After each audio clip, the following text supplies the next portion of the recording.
Chers marins, nous avons passé le point de bascule et vous êtes en train de remonter à vive allure vers les Antilles. La route que vous prenez actuellement pendant les 4 jours qui vont venir est une route commune à l'ensemble des catégories de bateaux. Que ce soit l'Ultime, l'Imoca ou la classe 40, vous allez remonter exactement sur la même voie, la même route et vous allez rencontrer les mêmes conditions climatiques. Ainsi, vous allez pouvoir avoir vos résultats dans un tableau unique par rapport au changement de cap et de voie que nous avons eu sur les jours précédents.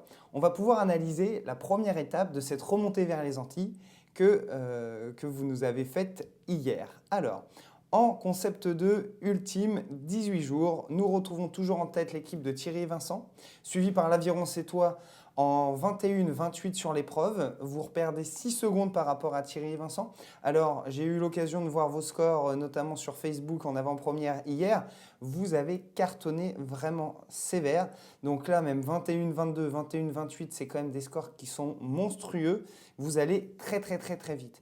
Urioko, le 24-48, qui sont toujours sur la 3e, la 4e position avec des scores qui sont toujours très bons.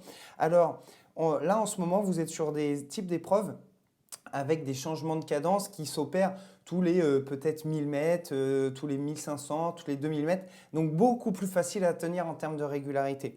Et là, vous voyez au niveau des pénalités, il n'y a pas beaucoup de pénalités. Il y a juste Like to See My Back qui a eu 2 pénalités, notamment dans cette catégorie de bateaux. Mais l'ensemble des équipages n'a pas eu de pénalité pour ce type d'épreuve. Alors, ce type d'épreuve aussi, oui, ça va vite. Mais en même temps, ça reste quand même un peu fatigant puisqu'on peut réussir à s'exploiter correctement, notamment sur les cadences qui sont progressivement augmentées. Regardons le type de séance que vous avez eu. Par exemple, si on regarde les archicuits ici, qui ont eu 0 pénalité. Donc, on voit bien qu'au fur et à mesure ici de l'étape, la vitesse du bateau a été accélérée. Voilà, et au fur et à mesure qu'on arrivait vers la fin, la vitesse s'est accélérée jusqu'à arriver à une cadence de 26 coups par minute. Vous verrez que les jours prochains, la cadence augmentera encore un tout petit peu. Et donc là, ça va user quand même les corps, forcément. Ensuite, si on regarde ici, vous avez vu du jour 1 au jour 12, ça y est, tous ces jours-là sont déjà écoulés. Et il ne vous reste plus qu'un dernier tiers de course à faire, voilà, jusqu'au jour 18. Donc on est plus proche de la fin que du début, donc tenez bon chaque personne qui font l'épreuve ultime. Chez les femmes, donc on a El Selro qui n'a pas fait l'épreuve. Alors peut-être que vous aviez essayé justement de prendre un maximum d'avance en sachant que vous n'allez peut-être pas être disponible sur une des épreuves. Voilà, ce qui ne vous a pas non plus handicapé énormément puisque là par exemple vous êtes en 5h25 contre 6h13. Mais il vous reste bien évidemment encore quelques jours pour le faire puisque je vous rappelle la règle qui est qu'il faut faire l'ensemble des étapes avant la fin de la phase. Donc, il suffit que vous fassiez dans le bon ordre chacune des étapes avant la fin de la phase pour pouvoir reprendre le retard que vous aviez. Et donc, ça veut dire qu'à un moment donné, il va falloir faire 12 000 mètres dans la journée à la place de 6 000 mètres. C'est un peu costaud, mais ça se fait. Ensuite, dans la catégorie mixte, nous retrouvons toujours en tête le Café Rhum en 24-40.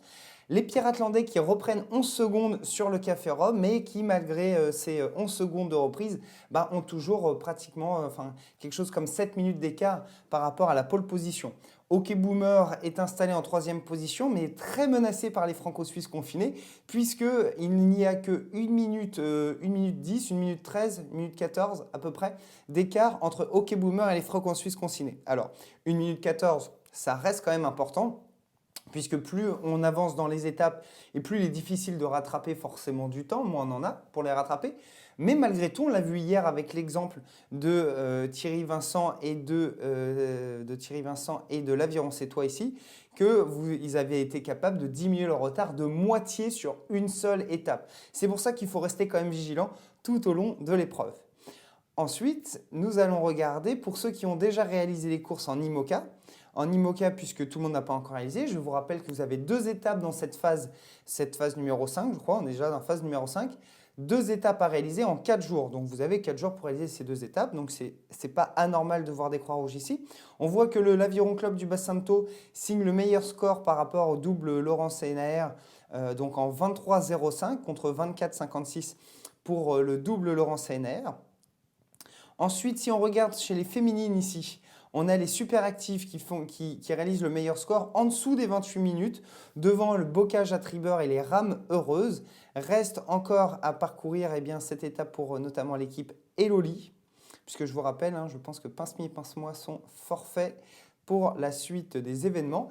Puis nous avons en équipe mixte déjà une partie, 7 concurrents sur les 14 engagés qui ont réalisé les parcours. Nous avons notamment dans les concurrents de sérieux prétendants à la victoire avec Wattels en 25-22, donc 3h03 en temps cumulé. Les Ramdeurs qui réalisent une fois de plus un parcours très bon en 25-09 et 3h10 en cumulé. Et Brigitte et Benoît qui continuent à remonter,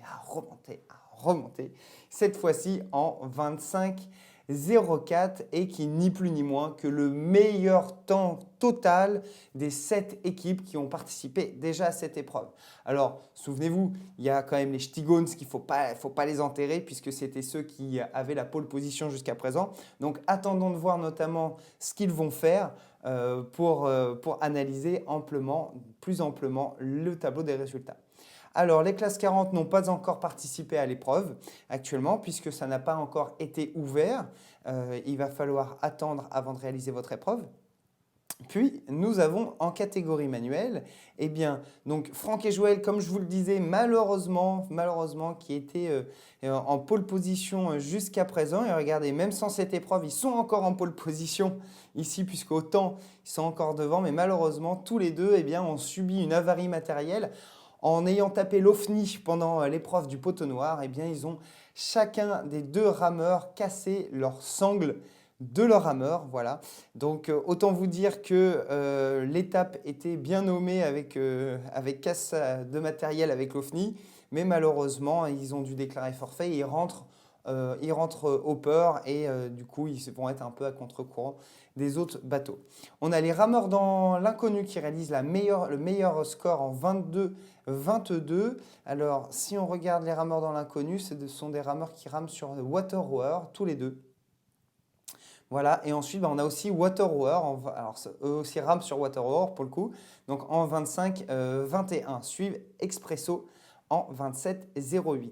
Pour la route commune, ensuite, en catégorie toujours utile, on a la Goat in the Boat, toujours avec un boulevard d'avance sur Tursault et Nelson, puisqu'ils réalisent ni plus ni moins que le deuxième score. Excusez-moi, je crois que j'allais dire que c'était le premier score, mais le deuxième score, c'est les cabossés qui sont ici et qui réalisent le premier score sur cette épreuve-ci. Malgré tout, ils ont quand même une avance significative sur l'ensemble des concurrents et des poursuivants. Ensuite, si on regarde en course IMOCA, ici, en IMOCA, nous avons les retardataires qui sont toujours en pole position avec une confortable avance de pas moins de 19 minutes et 30 secondes. On a les ramettes qui prennent la deuxième position en 27-18, Thelma et Louise le retour en 29-54. Et pour la première fois depuis quelques séances déjà, les poilus à 4 pattes qui n'ont pas réalisé un temps aussi bon que d'habitude. C'est-à-dire que d'habitude, vous avez généralement le 3e temps, moins parfois 2e et le 3e temps. Et là, du coup, vous êtes en 4e position sur cette épreuve-ci. En équipe mixte, route commune, toujours en IMOCA, nous avons Pain Latine qui est en pole position et qui réalise le meilleur temps et de loin en 23-21. Les poursuivants Birdo Libera sont à 3 minutes et 20 secondes de Pain Latine. Et nous avons la part fitness de Craponne qui prend la 3e place en 26-29 pour un temps cumulé de 3h15 minutes. Pareil, les classes 40 n'ont pas encore réalisé l'épreuve du jour. Donc là, vous êtes en pleine remontée.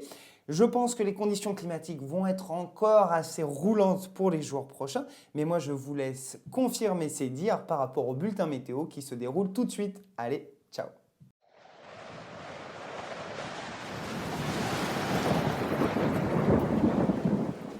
Mesdames et messieurs, bonsoir. Pour ce jour numéro 14, vous allez bénéficier de conditions très favorables.